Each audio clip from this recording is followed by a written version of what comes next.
In the early hours of July 2nd, 1937, a small aircraft vanished over the vast blue emptiness of the Pacific Ocean. No distress signal, no confirmed wreckage, no final goodbye, only silence.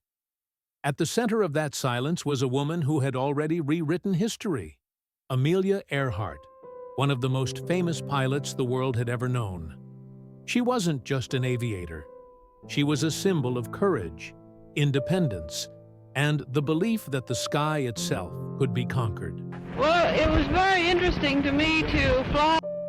When she disappeared during her attempt to fly around the world, the news shocked the globe. Governments mobilized. Navies searched thousands of square miles. Newspapers printed theories that bordered on legend. And yet, nearly a century later, the question remains: what really happened to Amelia Earhart? Tonight, we're going to trace her final journey, step by step. We'll explore the last radio transmissions, the massive search effort, and the leading theories that still divide historians today. This is the story of ambition, risk, and one of history's greatest mysteries. I saw the moon and stars most of the night. Of course, in both flights, I was very glad to see land. Amelia Mary Earhart was born in 1897, at a time when women were rarely encouraged to dream beyond domestic life. From an early age, she was different. She climbed trees. She built homemade roller coasters. She questioned expectations. But it wasn't until 1920, when she took her first airplane ride, that her life changed forever. After landing, she famously said, "I knew then that I had to fly." Aviation in the 1920s was dangerous. Planes were unreliable. Navigation tools were primitive.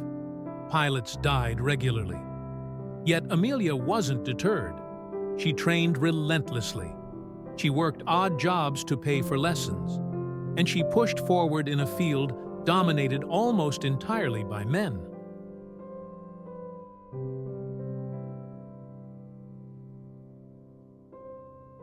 By 1928, she became the first woman to fly across the Atlantic, though as a passenger. Still, fame followed, and Amelia wanted more. "I knew then that I had to fly." Aviation in the 1920s was dangerous. Planes were unreliable. Navigation tools were primitive. Pilots died regularly.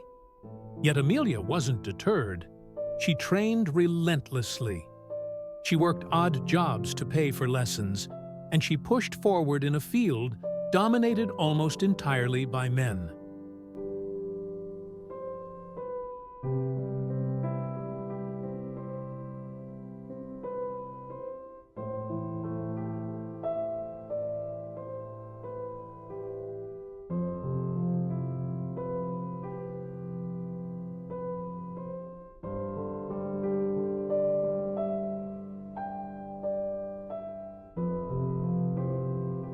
By 1928, she became the first woman to fly across the Atlantic, though as a passenger.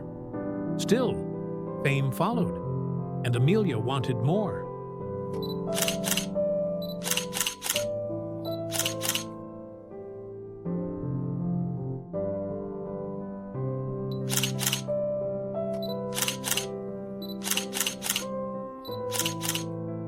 By 1937, Amelia had a new goal.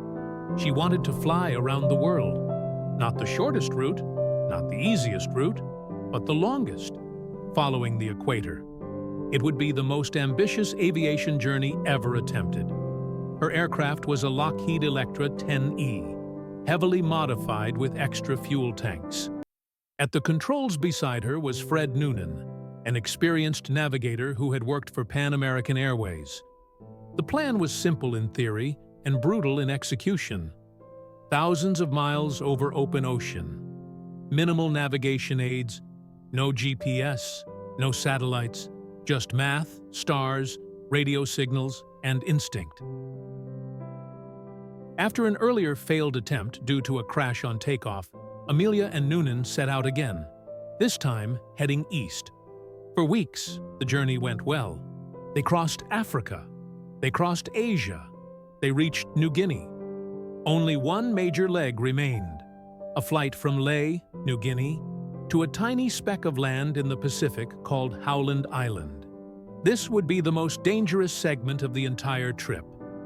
Howland Island was barely visible from the air, just 2 miles long, surrounded by thousands of miles of open ocean.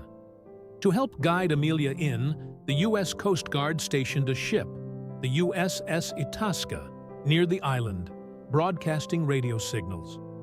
On July 2, 1937, Amelia and Fred took off from Lae just after midnight. At first, everything seemed normal. Radio transmissions trickled in, weather conditions worsened, clouds obscured the sun and stars. As the hours passed, communication became more strained. Amelia reported difficulty hearing the Itasca's signals.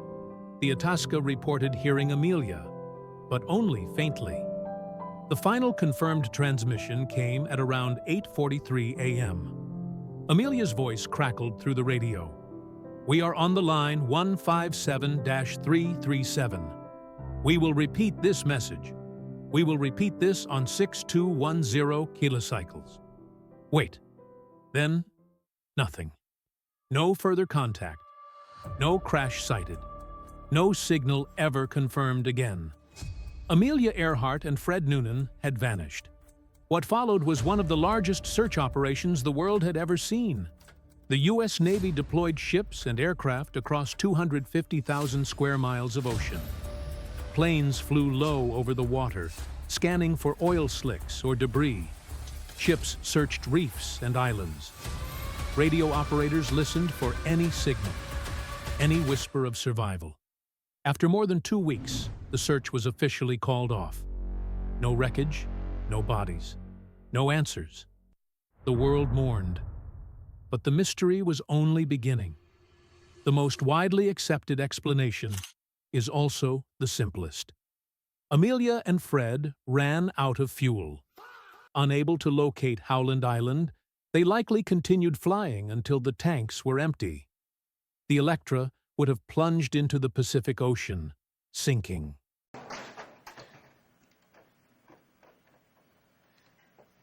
Quickly into deep water. The Pacific in that region is thousands of meters deep. Currents are strong. Debris disperses rapidly. If the plane went down at sea, it may never be found. This theory is supported by fuel calculations, radio transcripts, and the lack of confirmed post-disappearance signals. To many experts, the mystery isn't what happened, it's simply where. Another theory suggests Amelia didn't crash at sea. Instead, she may have landed on a remote island, Nikumaroro, formerly Gardner Island. Supporters of this theory point to several intriguing clues. Bones discovered in the 1940s that were initially dismissed. Artifacts such as a woman's shoe and aviation-related items.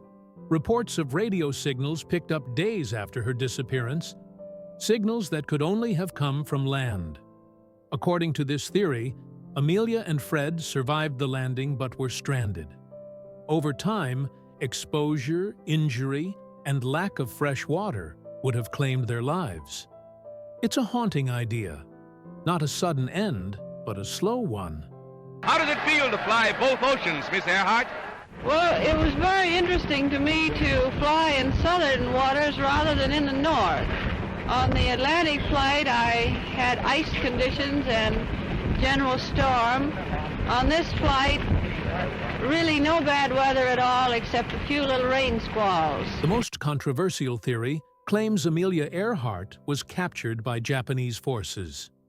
In 1937, the Pacific was tense. Japan was expanding militarily. Suspicion was everywhere. Some believe Amelia may have landed in the Marshall Islands and was taken prisoner, accused of espionage. Photographs, witness accounts, and second-hand stories have fueled this theory for decades. However, No solid evidence has ever confirmed it.